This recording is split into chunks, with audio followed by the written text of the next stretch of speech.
My partner was diagnosed with cancer 9 years ago, and while he was in hospital we met a lot of young adults and older sort of children, if you like, adolescents, that were on the same elderly cancer unit as he was, and we felt that there was a real lacking really in services provided to this age group that were receiving treatment.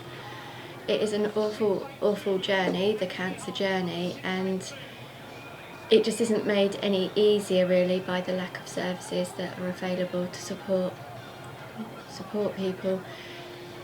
A lot of the people on the unit were too old to be on the children's unit, only just, and really too young to be on an elderly sort of unit. We saw lots of people that were very, very old, basically dying, and you've got 18, 19-year-olds that, although they've got this diagnosis of cancer and they're having their treatment, they're surrounded by death and dying really, instead of being in an environment that was promoting health and well-being. So when I saw the work of the Teenage Cancer Trust, I kind of felt that when my partner was better, because we always hoped that he would pull through his cancer, that I'd like to do something to support their work really. The training has been crazy and really, really time intensive, and I think if it wasn't for the fact that I was fundraising, I quite possibly would have quit. So I think having the goal of raising money really is keeping me going.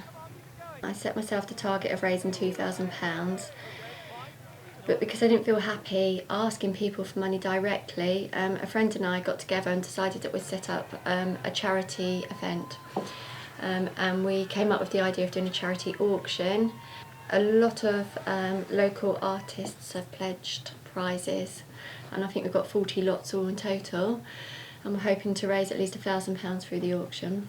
I just hope on Sunday that I can pull it off, and I'm not confident about Sunday. I'm not confident in getting round owing to recent injury, but I just want to get round. I want to raise money for the charity, and it's more about fundraising rather than me smashing a personal best or reaching a personal goal. It really is about raising money. I've got a really bad, nasty twisted ankle at the moment that I've been advised not to even run on. I've been told not to run for 6 weeks by my physio.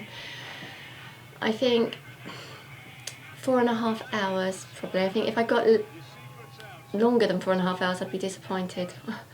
Having said that, I don't want a personal best and it's not about a time. I think 4.5 hours I'd be happy. But we'll see, it could take 6.5. We figured we'd raise more money for charity by dressing up in fancy dress. We're running for Centrepoint, it's STEM charity. I ran for a little girl called Lauren who died last year. She was 9, and they've set up a charity called Lauren Silver Swimmers, and I ran for her. So she kept me going all the way round. I'll be delighted with that. Yes, I am actually. I stopped at 11 miles because somebody called Nolene had fallen over, and her face was all smashed in, and she was in shock. She was on the floor, and there were no... It was just amazing. The whole way round I felt brilliant, and I think it was because of the crowd support, and it was just such an amazing atmosphere. Obviously it was tough, it was really, really hard, but I trained so hard that I really just enjoyed it. I enjoyed it, every minute of it. And the crowd, I think because I had my name on my shirt, the crowd were amazing, cheering me on every step of the way. And then when I saw my family, I think it was over mile 20 or 22, it just spurred me on, and I had a really, really good finish. And I finished it in 3 hours and 53. After the actual marathon, I got so many more sponsors through my Just Giving page. And the charity auction that we ran, that raised, I think it was £1,200 in the end. It's incredible, you know, the amount that we've raised. But I think with what we've done so far, we will have raised £3,000. So amazing.